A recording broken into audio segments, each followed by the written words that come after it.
మహాకుంభమేళాలో దండలమ్ముతూ కుంభమేళా బ్యూటీగా దేశవ్యాప్తంగా వైరల్ అయిన మోనాలిసా తన తొలి సినిమాతో పొందిన రెమ్యునరేషన్ ఉపయోగించి ఒక పాఠశాలను ప్రారంభిస్తానని ప్రకటించింది. సాధారణ జీవితం నుంచి ఈమె వెండితెర వరకు చేరిన ప్రయాణం ఇప్పుడు అందరి దృష్టిని ఆకర్షిస్తుంది. మహాకుంభ్లో వైరల్ అయిన తర్వాత మోనాలిసాకు సినిమాల్లో అవకాశం లభించింది. ప్రస్తుతం ఆమె 3 సినిమాలలో బిజీగా ఉంది.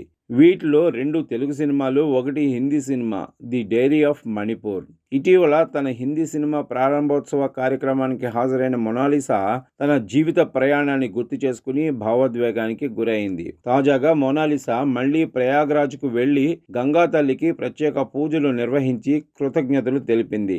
మహాకుంభమేళాలో దండలు అమ్ముతున్న రోజుల్లో ఇంత దూరం వెళ్తానని కలలో కూడా ఊహించలేదని వెల్లడించింది. సమాజానికి తిరిగి ఇచ్చే అవకాశం కోసం ఒక కీలక నిర్ణయం తీసుకున్నట్లు పేర్కొంది.